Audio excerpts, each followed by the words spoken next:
Go ahead. You have really nice background. I see a lot of Oh, camera thank you. lenses. What Yeah, what thank what you. you do? Okay, well, what I do now, I run my own digital marketing agency is what I do now. In the past, I mean, my background as far as like, I know you see the cameras and the video and stuff like that. That was part of my training when I was in school. Um, when I got out of school, I wanted to be a DJ. I was training, I wanted to be a DJ, and basically I wanted to be a DJ on the radio, but back when I graduated at that time, the pay was terrible, blah blah blah. Long story short, I ended up starting my own DJ business back then. Oh, I ran that for 15 years. So my background is in audio and video, because the school I went to, they not only taught me the audio part, but they also had the other side of the program was video. So I learned a lot about editing, lighting, and all that kind of stuff. And so when I graduated, I was interning at a TV station, and then I was looking for DJ jobs, but like I said, the pay was terrible, and it was hard getting a job. So I ended up starting my own DJ business. I ran that for 15 years, and then I sold that back in 2008 because I was really starting to get into the marketing aspect of my business. And with everything that was going on with the internet over that time and stuff, I seen that marketing was, I wanted to get full time into marketing. I was already doing it, but I wanted to get into it full time. I do social media marketing. I do video marketing. I do website development. oh, I don't do the cool stuff like you do. I don't do the coding and all that stuff. I can put up like a basic WordPress site. Let's just say that much. And then I need anybody to do the heavy lifting, then I outsource. One thing I always tell people is, I mean, first of all, it just takes self-discipline. I mean, if you want to become a self-employed person, the most important thing to me is self-discipline. You got to be able to put yourself on a schedule. You got to be able to dedicate a certain amount of time to the project. Like obviously you have a schedule at work, you know what that is. You have to figure out when you're going to work on something else. A dedicated space is always good too, like if you have like a separate room or, something like that. Um, so what I would recommend is I recommend service businesses. Okay. I don't okay. recommend physical businesses because overhead. If you run a restaurant, you got to have a staff, you got to have a building, blah, blah, blah. If you're going to run a consulting business, you could do that anywhere in the world for that matter. Even if you have clients in the US, you could be in Singapore, you could be anywhere, so Yeah, that's beauty of the internet now. So, stuff like consulting and we'll get into marketing in a second. Marketing is another one, e-commerce, anything can be started. As far as service businesses, all you need is basically a website and a yeah, will to do it and the time. Um, as far as marketing now digital marketing is, and there's like, I could probably pull up a website. I probably still have it somewhere. There's over like 200 different styles of marketing. yeah. Okay. Hmm. And so digital marketing is sort of, it kind of covers an umbrella. I mean, when I think of digital marketing, like what I do social media marketing, I do video marketing, and I do website development and, stuff like that. That's all under the umbrella of digital marketing. um, Sometimes if people are writing digital books, that can go under the thing of digital marketing if you want to do that. But like more what I do is the realm of digital marketing. Now some of the guys you may be talking to, maybe I don't know if they have clients, they're doing digital marketing. If they're doing products, it might be more affiliate marketing.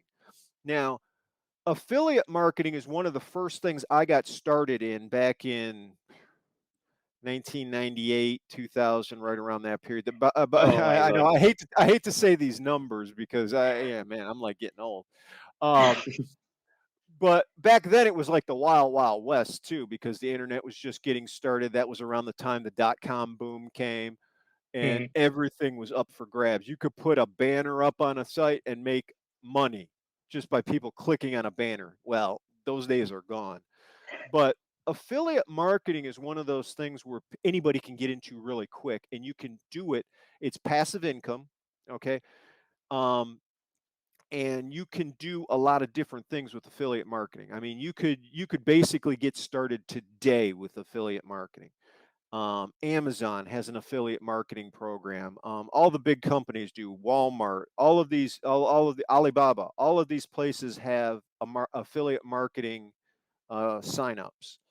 And then there are places like JV Zoo, and like if you want to go more into the software based stuff, JV Zoo and different things like that.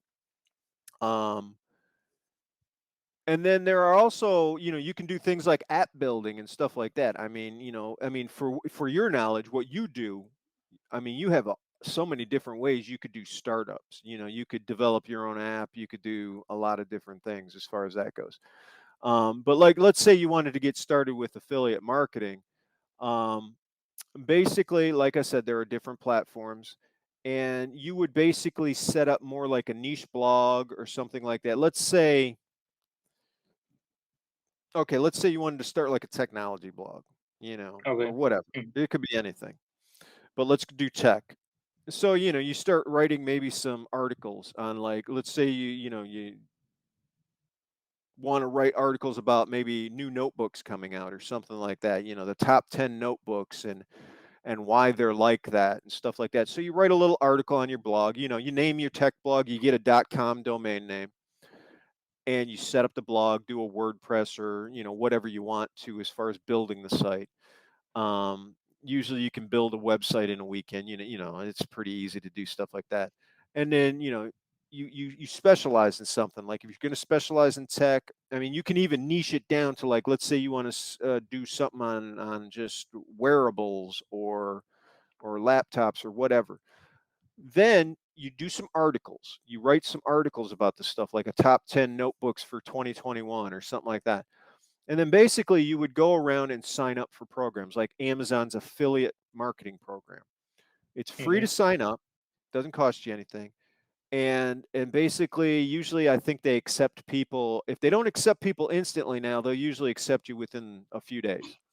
And and basically they'll just ask you some basic questions. What are you going to do? You just say, I'm going to do a blog on this or that or whatever. And so the questions they ask you are easy. And it's pretty easy to get accepted into things like Amazon or Walmart or even Alibaba and stuff like that. There are other services like ClickBank and some of the other ones where they might actually call you or might ask you some more questions and stuff about website traffic and stuff like that. But let's just go with Amazon for starters. So, anyways, you get accepted into the Amazon program, and what you do is Mm-hmm. basically you get an affiliate link, and basically when people click that link, it goes to the product that they have on their site. Like, let's say you're doing top 10 laptop tops top 10 laptops for 2021. That's a lot to say.